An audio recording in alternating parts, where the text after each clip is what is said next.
الحمد لله نحمده ونستعينه ونستغفره ونؤمن به ونتوكل عليه ونعوذ بالله من شرور أنفسنا ومن سيئات أعمالنا من يهده الله فلا مضل له ومن يضلل فلا هادي له أشهد أن لا إله إلا الله وأشهد أن محمدا عبده ورسوله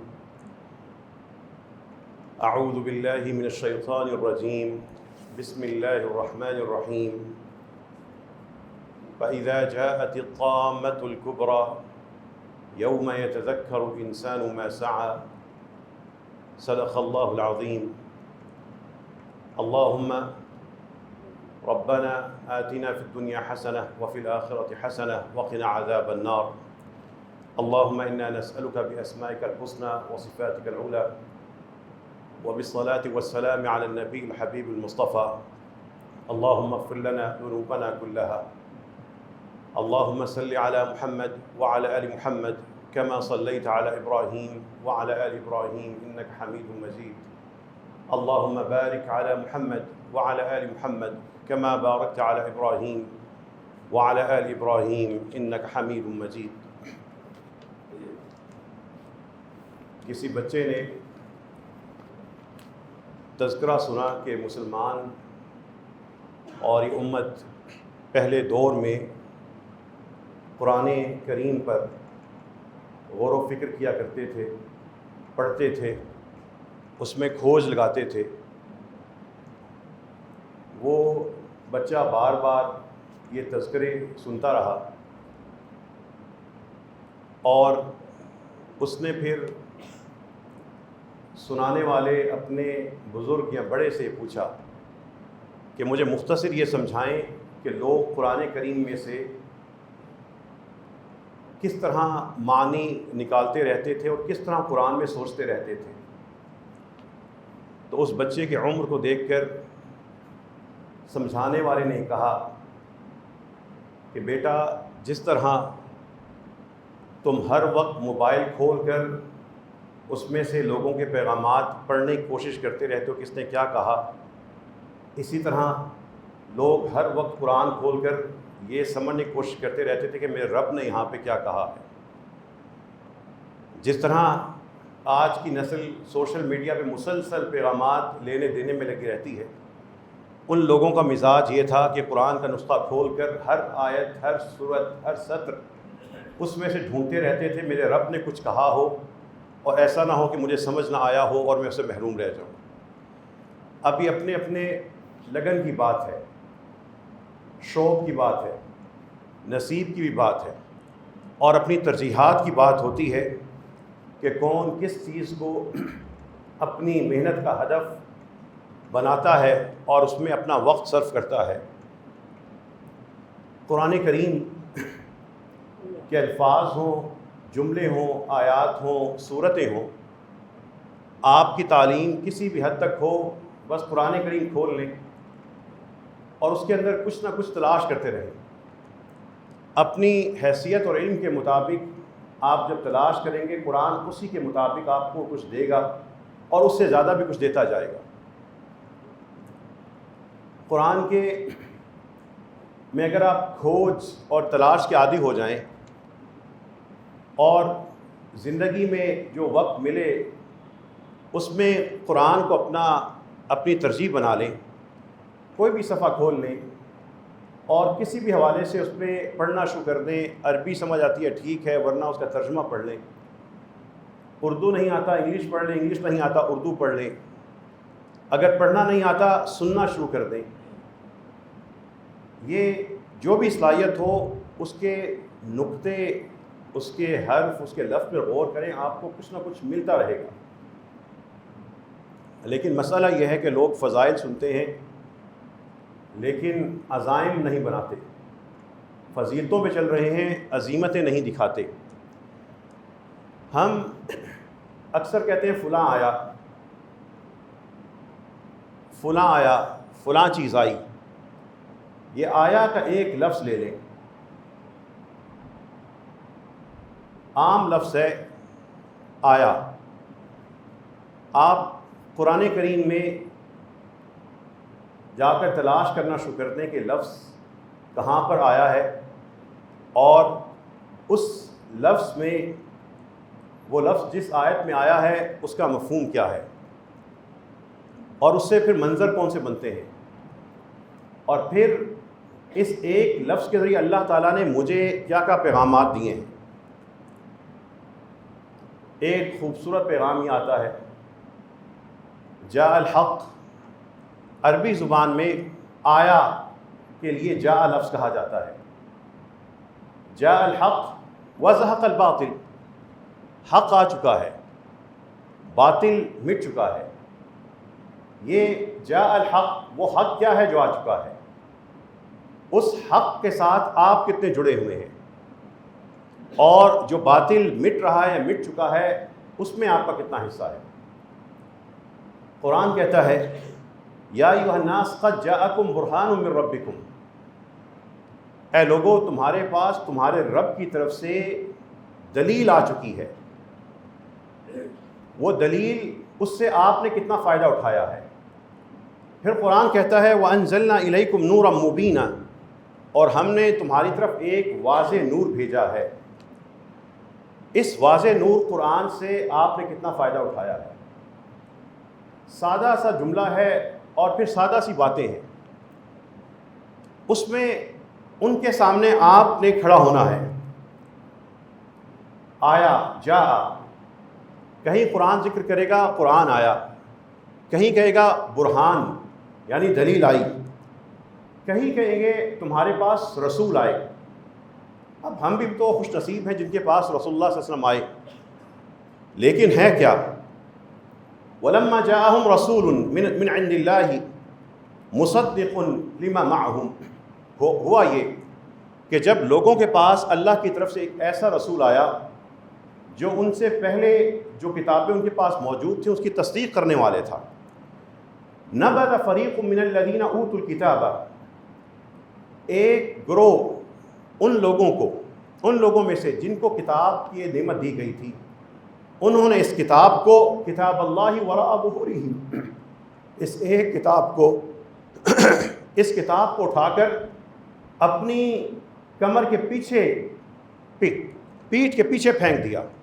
قرآن کہتا ہے نبذ فریق من الذین اوتوا الکتاب کتاب اللہ وراء ظہورہم، جن لوگوں کو یہ کتاب دی گئی تھی انہوں نے اس کتاب کو اٹھایا اور اٹھا کے اپنی پیٹھ کے پیچھے پھینک دے مارا۔ کتاب آ گئی،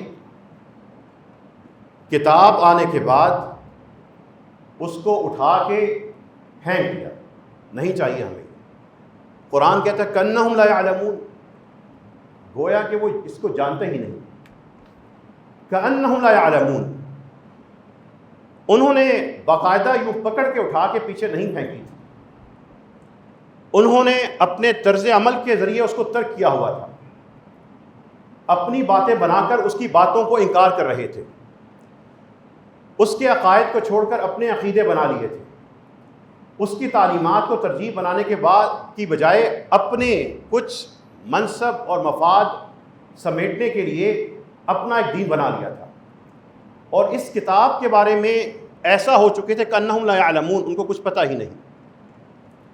یہاں پہ رک جائیں، کتاب ہمارے پاس بھی آئی ہے، ہم میں سے کتنے لوگ ہیں جو اس بات کے بارے میں حساس ہیں کہ ہم اس کتاب کو پر عمل کرتے ہیں یا اس کو ہم نے ترک کیا ہوا ہے؟ اپنی زندگیوں کا اجتماعی طور پر خود سوال کیجئے کہ کس حد تک ہم نے اس کو نافذ کیا ہوا ہے اور کس حد تک نکالا ہوا ہے۔ ہمارے نظام تعلیم کا جائزہ لے لیں، اس میں کس حد تک طالب علم اس قرآن کریم پر وقت صرف کرتا ہے اور کس حد تک باقی علوم کو وقت دیتا ہے۔ کأنہم لا یعلمون، ڈگریاں ہیں لیکن گویا کہ وہ اس کتاب کو جانتے ہی نہیں، بڑے بڑے اسکالرز ہیں، باتیں کریں گے لیکن قرآن کی باری کأنہم لا یعلمون۔ یہ قرآن کا ایک لفظ جاء، ان آیات کو تلاش کریں جس میں جاء آیا ہے، جاء کا اپنا مطلب ہی آیا ہے، اور پھر دیکھیں قرآن آپ کے پاس بھی تو آیا ہے، آپ کیا کر رہے ہیں؟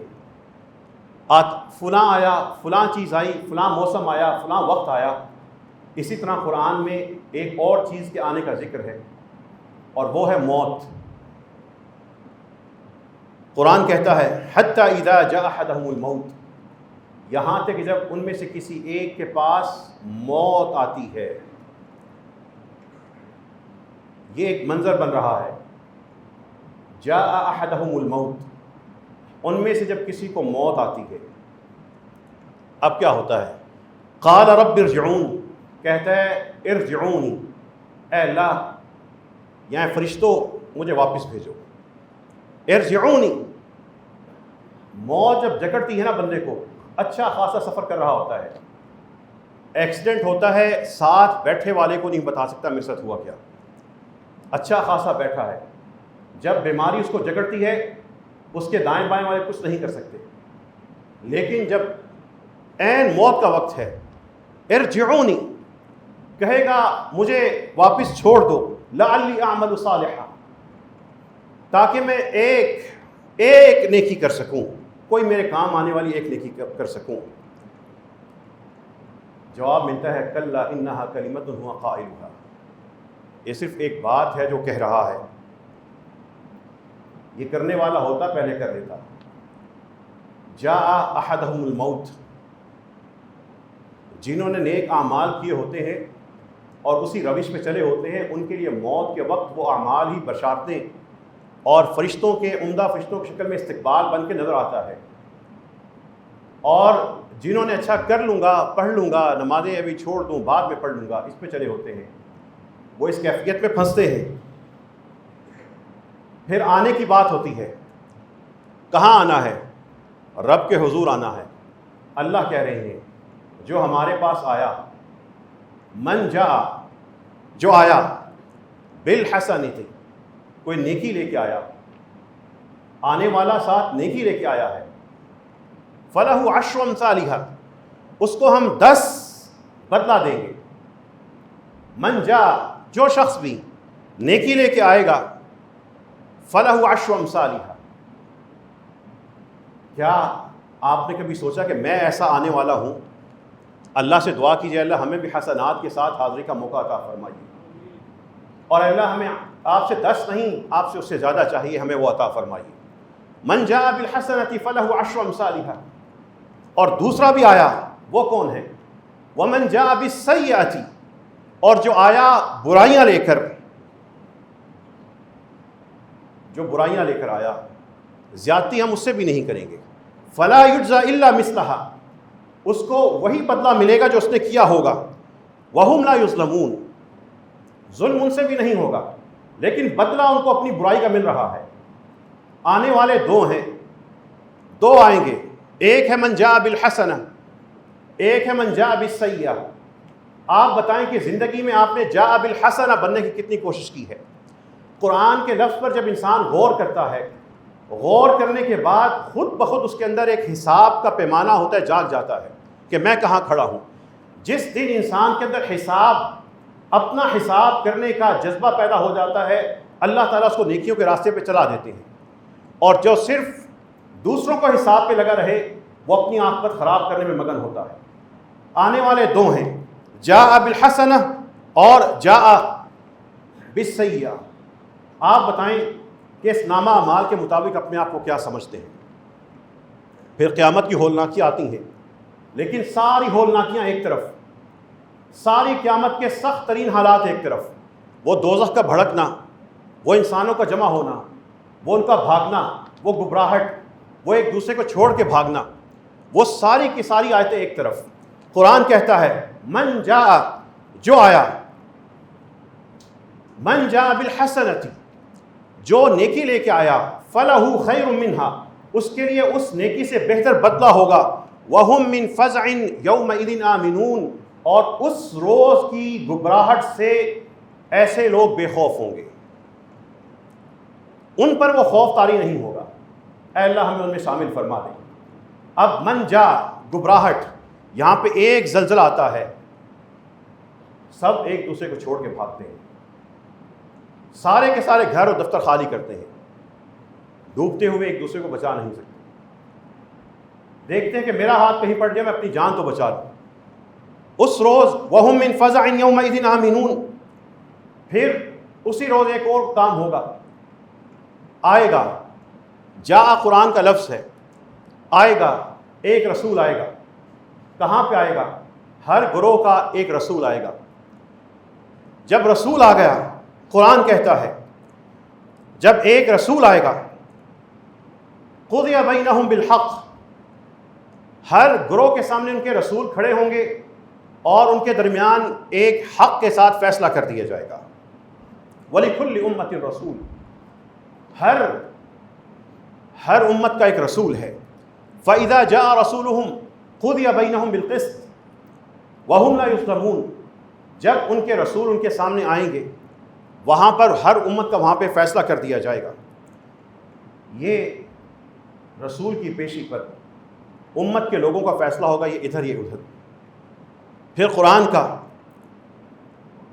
کا یہ لفظ جاء، آیا.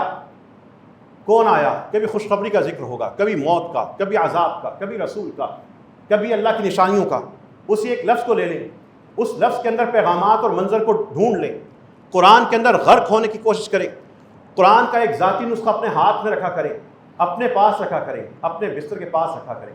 فارغ ہوئے قرآن کا مترجم قرآن ہو یا جس بھی شکل میں آپ پسند کرتے ہیں، کسی نہ کسی جملے اور لفظ پہ اٹک جایا کریں، اس میں کھو جایا کریں. ایسا ہی قد خسر الذین کذبوا بلقاء اللہ، مارے گئے وہ لوگ، ہار گئے وہ لوگ جنہوں نے اللہ کی ملاقات کا عملی طور پر انکار کر رکھا ہے. سمجھتے ہیں کہ باتیں ہیں، ہونی کوئی نہیں. قیامت کے بارے میں سنتے ہیں لیکن ہوگی نہیں. لوگ کہنے والے کہتے ہیں لیکن لگتا نہیں قیامت آئے گی. وہ اسی حالت میں جیتے رہے. حتی اذا جاءتهم الساعۃ بغتۃ، یہاں تک کہ جب ان کے پاس قیامت اچانک ان کو آ پکڑے گی، کہیں گے قالوا یا حسرتنا علی ما فرطنا فی یا حسرتنا علی ما فرطنا فیہا، ہائے بدبختی ہماری اس نظر انداز کرنے کی، اس زیادتی کرنے کی جو ہم نے اس قیامت کے بارے میں کی. وَهُمْ يَحْمِلُونَ أَوْزَارَهُمْ كَامِلَةً عَلَى ظُهُورِهِمْ، اور اس روز وہ اپنے سارے کے سارے گناہ اپنی پشتوں کے اوپر، اپنی کمر کے اوپر لاد کر آ رہے ہوں گے. أَلَا سَاءَ مَا يَزِرُونَ، انتہائی برا ہے جو وہ اپنے اوپر اٹھا کے لا رہے ہیں. آج کی رشوت، آج کا گناہ، آج کی غیبت، آج کی چغلی کمر پر ہوگی. آج کا حرام اس کمر پہ اٹھانا ہوگا. آج کا قبضہ یہاں پر جواب دینا ہوگا. انسان کی کمریں ٹوٹ رہی ہوں گی. آج کا گناہ بڑا ہلکا ہے. آج کسی کو بدنام کرنے کے لیے ایک پوسٹ کر دینے پہ کوئی انسان کی کوئی ہمت نہیں لگتی، لیکن قیامت کے دن اس ایک چغلی کا بڑا وزن بھاری ہوگا. آج کسی فرقے کی اختلاف کی بنیاد پر کسی کو کافر کہہ دینا بڑا آسان ہے، لیکن قیامت کے دن وہ کافر، اس کو کافر کہنے کا جو نتیجہ آئے گا وہ بڑا بھاری ہوگا. آج کسی رشتہ دار کو بدنام، برا یا اس کا ساتھ برا سلوک کرنا بڑا آسان ہے، لیکن قیامت کے دن وہ کمر پر ہوگا. الا ساء ما یزرون، بہت ہی برا ہے جو وہ اٹھائے آ رہے ہیں. سارے کے سارے اعمال اٹھانے ہوں گے. بتائیے قرآن کے اس جملے کے نتیجے میں آپ نے کیا تیاری کی ہے؟ یہ آج کی ساری غیبتیں، چغلیاں، بدنامیاں، مار ڈکارنا، کرپشن، رشوت، یہ سارے کا سارا اس کمر پہ لادا ہوا ہوگا. پھر قرآن کا ایک اور لفظ جا، پھر ایک نئے رنگ میں ایک اور منظر میں آتا ہے، وجاءت سکرۃ الموت بالحق، اور موت کی وہ بے ہوشیاں آئیں گی حق بن کر. وجاءت سکرۃ الموت بالحق، اور موت کی وہ بے ہوشیاں، وہ سختیاں آئیں گی حق بن کر یا حق لے کر. آتی ہیں، سب پر آتی ہیں. اور جن لوگوں نے زندگی میں، جن کو میں نے اپنے ہاتھوں میں 8 یا 9 لوگوں کو دم توڑتے ہوئے ان کی سانس دیکھا، کچھ بھی نہیں کر سکتے. پاؤں سفید ہونا شروع ہوتے ہیں، انگوٹھا سب سے پہلے سفید ہوتا ہے، آہستہ آہستہ روح نکلنا شروع ہوتی ہے. وجاءت سکرۃ الموت بالحق، آئے گی موت کی بے ہوشی حق بن کر. ذالک ما کنت منہ تحید، یہ تھی نا موت جس سے تم بھاگے پھرتے تھے. ونفخ فی الصور ذالک یوم الوعید، اور پھر اس دن جب بغل بدا دیے جائیں گے، جس دن اعلان کر دیا جائے گا اٹھو سارے قبروں میں سے. وجاءت، اب یہاں پہ پھر قرآن میں آیا کا لفظ ہے. قرآن کے لفظوں میں کھو جائیے، آپ کو اپنی زندگی نظر آئے گی. قرآن میں کے الفاظ میں چلے جائیے، آپ کو اپنا سماج نظر آئے گا. وجاءت کل نفس، اس دن جب ایک منادی ہو جائے گی، اعلان ہو جائے گا، وہ چیخ سنا دی جائے گی، نفخ فی الصور ہو جائے گا، جاءت کل نفس معها سائق و شہید، ہر جان اٹھے گی، اس کے ساتھ اس کو ایک کھینچ کے لانے والا ہوگا، ایک گواہ ہوگا، ایک کہے گا چل آگے اللہ کے حضور پیش ہو، دوسرا کہے گا تیرا گواہ میں ہوں، یہ سارے کے سارے تم کام کر کے آئے ہو۔ ہم سب نے جس طرح جمعے کے لیے آئے ہیں اس طرح وہاں پہ بھی پیش ہونا ہے۔ یہ قرآن کا ایک لفظ ہے، قرآن کا ایک لفظ یہی آیا، جا کا مطلب ہے آیا یا جاءت، آیا، فَإِذَا جَاءَتِ الطَّامَّةُ الْكُبْرَى، تو کیا معاملہ ہوگا جس دن وہ بڑا دہشت ناک ہنگامہ برپا ہوگا۔ الطامۃ الکبریٰ، وہ بڑی مصیبت اور وہ بڑا ہنگامہ ہوگا۔ یوم یتذکر الانسان ما سعی، اس دن انسان یاد کرنے کی کوشش کرے گا جو وہ زندگی میں کر کے آیا ہے۔ وبرزت الجحیم لمن یری، اور اس دن دوزخ بھڑکتی ہوئی سامنے نظر آ رہی ہوگی۔ فاما من طغی، لیکن ہوگا یہ جس نے اس سے پہلے زندگی میں سرکشی کی ہوگی، وآثر الحیات الدنیا، اور صرف دنیاوی زندگی کے لیے پلاننگ کر کے جی کے آیا ہوا ہوگا۔ فإن الجحیم ہی المأویٰ، یہ بھڑکتی ہوئی دوزخ اسی کا تو ٹھکانہ ہوگی۔ وأما من خاف مقام ربہ، لیکن جو اس زندگی میں اپنے رب کے سامنے پیشی سے ڈرتا اور اس پیشی کے خوف سے زندگی گزار کے آیا ہوگا، وَنَهَى النَّفْسَ عَنِ الْهَوَىٰ، اور اس دنیاوی زندگی میں اس نے اپنے نفس کو، اپنی جان کو خواہشات کے پیچھے چلنے سے روکا ہوگا، فَإِنَّ الْجَنَّةَ هِيَ الْمَأْوَىٰ، تو یہ جنت اسی کے لیے تو سجائی گئی ہے۔ دو ہوں گے، ایک ہے فَأَمَّا مَنْ طَغَىٰ وَآثَرَ الْحَيَاةَ الدُّنْيَا، اور دوسرا وہ ہوگا مَنْ خَافَ مَقَامَ رَبِّهِ وَنَهَى النَّفْسَ عَنِ الْهَوَىٰ، بندے دو ہیں، مقامات دو ہوں گے۔ اگر وہ بندہ طغیٰ وآثر الحیات الدنیا ہے تو اس کے لیے الجحیم ہی المأویٰ ہے، اور اگر وہ بندہ دوسرا خاف مقام ربی ہی ہے، وَنَهَى النَّفْسَ عَنِ الْهَوَىٰ ہے، تو فَإِنَّ الْجَنَّةَ هِيَ الْمَأْوَىٰ ہے۔ یہ دو میں سے ہم سب ایک ہیں۔ قرآن کا وہ جملہ، وہ لفظ آپ کو کہتا ہے کہ بتاؤ آپ کیا ہو۔ قرآن کے الفاظ کو، قرآن کے جملوں کو اپنی زندگی کا پہلا مقصد اور پہلی ترجیح بنا لیں۔ قرآن کھول لیا کریں، اس جملے میں کیا ہے، اس صفحے پہ کیا ہے، اس سطر میں کیا ہے، یہ لفظ کیا ہے، مجھے اس لفظ کے بارے میں تفصیل جانتا ہوں، اپنا مزاج بنا لیں۔ بچے نے باپ سے کہا تھا بتائیے کہ پہلے دور کے لوگ قرآن میں کس طرح تلاش کیا کرتے تھے۔ باپ نے کہا تھا جس طرح بیٹا تم موبائل میں ہر وقت لگے رہتے ہو، جتنا وقت موبائل کے ساتھ ہم صرف کرتے ہیں وہ لوگ قرآن کے ساتھ اتنا صرف کرتے تھے۔ اللہ تعالی ہمیں ان لوگوں میں شامل فرمائے جن کے بارے میں رسول اللہ صلی اللہ علیہ وسلم نے کہا اِنَّ لِلَّهِ أَهْلِينَ مِنَ النَّاسِ، لوگوں میں سے کچھ اللہ کے گھر والے ہیں۔ کہا گیا اللہ کے گھر والے وہ کون ہیں یا رسول اللہ؟ تو کہا گیا اللہ کے گھر والے وہ لوگ ہیں جو قرآن کے ساتھ خاص جڑے ہوئے لوگ ہیں۔ اے اللہ ہمیں ان میں شامل فرما، اے اللہ قرآن کے نور سے ہم سب کی زندگی کو منور فرما دے۔ وآخر دعوانا ان الحمد للہ رب العالمین۔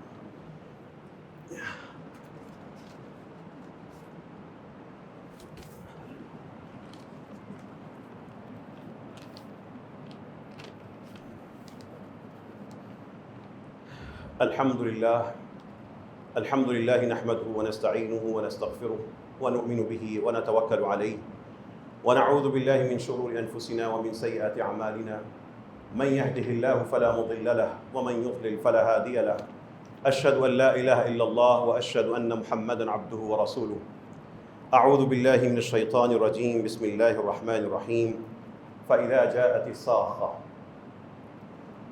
قرآن کا وہی لفظ آیا، آج کے پورے خطبے کا موضوع تھا ایک لفظ آیا۔ ہم کہتے ہیں میرا دوست آیا، بھائی آیا، فلان شخص بیرون ملک سے آیا، فلاں حکمران آیا، جو قرآن میں آیا ہے اس کی بھی فکر کیجیے۔ قرآن کہتے ہیں فَإِذَا جَاءَتِ الصَّاخَّةُ، قرآن کہتا ہے فَإِذَا جَاءَتِ الصَّاخَّةُ، پھر کیا ماجرا ہوگا جب ایسا شور اٹھے گا جو کان سن نہ پائیں۔ فَإِذَا جَاءَتِ الصَّاخَّةُ، ایسا ہنگامہ برپا ہوگا کان پھاڑ دے گا۔ یوم یفر المرء من اخیہ، ایک طرف یہ ہنگامہ ہے اور دوسری طرف بندہ بھائی کو چھوڑ کے بھاگ رہا ہے، باپ کو چھوڑ کے بھاگ رہا ہے، ماں کو چھوڑ کے بھاگ رہا ہے، بیوی کو چھوڑ کے بھاگ رہا ہے، بیٹوں کو چھوڑ کے بھاگ رہا ہے۔ یوم یفر المرء من اخیہ وامہ وابیہ وصاحبتہ وبنیہ، لکل امرئ، کیوں نہ چھوڑ کے بھاگے، لکل امرئ منہم یومئذ شأن یغنیہ، ہر ایک کا مسئلہ ہی یہ ہے، پھنسا ہی ایسا ہے کہ اس کو دوسرے کی فکر ہی نہیں۔ وجوہ یومئذ مسفرہ، اس روز جب وہ صاخہ آ جائے گی کچھ چہرے روشن ہوں گے، ضاحکۃ مستبشرہ، ہنستے ہوئے کھلتے چہرے ہوں گے، روشن ہوں گے، اور اسی وقت ووجوہ یومئذ علیہا غبرہ، کچھ چہرے ہوں گے ان کے اوپر کالک چھا رہی ہوگی، دھول مٹی چھائی ہوگی، ترہقھا قترہ، وہ سارے کے سارے کالک میں ڈوبے ہوئے ہوں گے۔ آیا مہمان، آیا میرا دوست آیا، یہ دنیا کے آنے والے ہیں، قرآن کے آنے والوں کو ڈھونڈ لیجئے، قرآن کا لفظ ڈھونڈ لیجئے۔ قرآن کریم اسی ایک لفظ کے ذریعے اللہ تعالیٰ بندے سے شکوہ کریں گے، اسی ایک لفظ کے ذریعے، آیا کے لفظ کے ذریعے شکوہ کریں گے۔ اس وقت کریں گے جب ایک جان کو پکڑ لیا جائے گا اور جکڑی ہوئی ہوگی، اس وقت وہ جان پہلے کہہ رہی کہ لو ان اللہ ہدانی لکنت من المتقین، زندگی گزارنے کے بعد جب فرشتے جکڑیں گے اس وقت وہ بولے گی اگر اللہ نے مجھے ہدایت دی ہوتی میں بھی متقیوں میں سے ہوتی۔ اور یہ کہے گی او تقول حین تر العذاب، جب عذاب سامنے آئے گا نا پھر اس وقت کہے گی لو ان لی کرۃ، اگر مجھے ایک موقع اور دے دے، ایک، فاکون من المحسنین، میں بہت ہی شاندار نیکیاں کرنے والوں میں سے بن کے دکھاؤں۔ ابھی تو ہمیں موقع ملے ہیں لیکن نہیں کرتے۔ اس وقت جب بندہ پھنسے گا کہے گا مجھے ایک دفعہ بتائیں میں احسان کے درجے میں کام کر کے آؤں۔ اللہ کہیں گے بلا قد جاءتک آیاتی، نہیں بندے تیرے پاس میرے احکامات آئے تھے، جاءتک آیاتی، تیرے پاس میرے احکامات آئے تھے لیکن تم اپنی گاڑی میں مگن تھے، تمہارے پاس میرے احکامات آئے تھے لیکن تمہارا بزنس بہت بڑا تھا۔ جاءتک آیاتی، تمہارے پاس میرے احکامات آئے تھے لیکن تم برادری کا سامنا نہیں کر سکتے تھے۔ جاءتک آیاتی، تمہارے پاس میرے احکامات آئے تھے لیکن تم نے پردے کو عام نہیں کیا تھا۔ جاءتک آیاتی، تمہارے پاس میرے احکامات آئے تھے لیکن نماز پڑھنا تمہارے لیے خسارے کا سودا تھا۔ جاءتک آیاتی، تمہارے پاس میرے احکامات آئے تھے لیکن جو ماہانہ سیونگ تمہارے بینک میں آتی تھی تمہیں وہ زیادہ پیاری تھی۔ جاءتک آیاتی، تمہارے پاس میرے احکامات آئے تھے لیکن میوزک کے بغیر تمہارا دل نہیں لگتا تھا۔ جاءتک آیاتی، تمہارے پاس میرے احکامات آئے تھے لیکن تم نے طے کر رکھا تھا کہ تم نے اپنی بیٹیوں کو لڑکوں کے ساتھ بٹھا کے پڑھانا ہے، اور وہ بیٹے اور بیٹیاں دوست بن کے غلاظت پھیلا رہے تھے۔ جاءتک آیاتی، تمہارے پاس احکامات آئے تھے لیکن تم نے کہا مجھے اپنی روٹی کی فکر ہے، مجھے روٹی دینے والے رازق کی فکر نہیں ہے۔ اللہ تعالیٰ ایک جملے سے شکوہ کریں گے اور وہ جملہ ہے آیا تھا، آیا تھی، میرے قرآن آیا تھا، میرے رسول کی احادیث آئی تھیں، میرے پیغامات آئے تھے۔ بلا قد جاءتک آیاتی فکذبت بہا، تم نے ان کو جھٹلا دیا، واستکبرت، اس وقت تم بڑے بنے رہے میرے خیال میں، چونکہ چنانچہ لاجک یہ کہتی ہے، منطق یہ کہتی ہے، ویسٹرن یہ کہتا ہے، یو ایس اے میں ایسا ہوتا ہے، تمہیں اس وقت واستکبرت، قرآن کے معاملے میں تم بڑے بنے پھرتے تھے، وکنت من الکافرین، اور تم ناشکرے کافر لوگوں میں شمار ہو گئے۔ ایک جملہ ہے جسے اللہ بندے سے شکوہ کریں گے۔ اس ایک قرآن کے جملے کو لے کے خود سامنے کھڑے ہو جائیں کہ کیا میں اس میں داخل تو نہیں ہو رہا۔ قرآن کا لفظ ہو، قرآن کا جملہ ہو، قرآن یہ نور ہے، یہ شفا ہے، یہ ہدایت ہے، یہ واعظ ہے، یہ خوشخبری ہے، یہ پیار ہے، یہ دلاسا ہے، یہ تھپکی ہے، یہ آئینہ ہے، یہ سہارا ہے، یہ سایہ ہے، یہ قرآن ہادی ہے، رہبر ہے، یہ سب کچھ ہے۔ لیکن ہم اس سب کچھ کو چھوڑ کر کہاں ہیں؟ اپنا جائزہ لیجئے۔ اللہ تعالیٰ سے دعا کیجیے، اللہم انا نسألک باسمائک الحسنی وصفاتک العلی وبالصلاة والسلام علی النبی الحبیب المصطفیٰ، اللہم اغفر لنا ذنوبنا کلہا۔ اے اللہ ہمارے تمام گناہ معاف فرما دے۔ اے اللہ ہم سب کو ہمارے صغیرہ کبیرہ گناہ ہر گناہ سے اللہ ہم سب کو پاک فرما دے۔ اے اللہ ہمیں سچی توبہ کرنے کی توفیق عطا فرما۔ اے اللہ جو آج تک نیک اعمال کرنے کی کوشش کی ہے اللہ ان کو قبول فرما دے، جو غلطیاں ہوئی ہیں اللہ ان کو معاف فرما دے۔ اے اللہ یہاں پر موجود ہر شخص کی ہر پریشانی کو دور فرما دے۔ اے اللہ ہر بیمار کو شفا عطا فرما۔ اے اللہ ہر گناہ کو بخش دے۔ اے اللہ ہر مصیبت زدہ کی مصیبت کو دور فرما دے۔ رب کریم جتنے بھی لوگ یہاں پر بیٹھے ہیں ان کی جو بھی جائز خواہش ہے دعا ہے اللہ وہ پوری فرما دے۔ اے اللہ یہاں پر موجود ہر شخص کو کعبۃ اللہ کا دیدار نصیب فرما، رسول اللہ صلی اللہ علیہ وسلم کا خواب میں دیدار نصیب فرما، جن کا درود پڑھتے ہیں اللہ ان کا چہرہ ہمیں خواب میں دکھا دے۔ اے اللہ قرآن کریم کا نور ہماری زندگیوں میں، اے اللہ اس کی برکت ہمارے خاندانوں میں نصیب فرما دے۔ ہم سب کو قرآن پڑھنے پڑھانے اور اس پہ عمل کرنے کی توفیق عطا فرما۔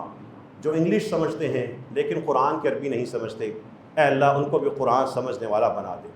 اے اللہ ان کو قرآن سمجھنے والا بنا دے۔ جو قرآن پڑھتے ہیں نہیں سمجھتے، اے اللہ ان کو سمجھنے والا بنا دے۔ جو سمجھتے ہیں جو نہیں سمجھتے لیکن اے اللہ ہم سب کو اس پہ عمل کرنے والا بنا دے۔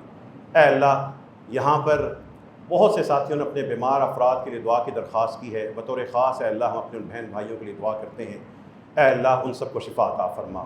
اور اے اللہ اگر ہمارے مقدر میں کوئی بیماری ہے، تکلیف ہے، اذیت ناک حادثہ ہے، اے اللہ دعا تقدیر کو بدلتی ہے، اے اللہ اس دعا سے اس تقدیر کو بدل دے۔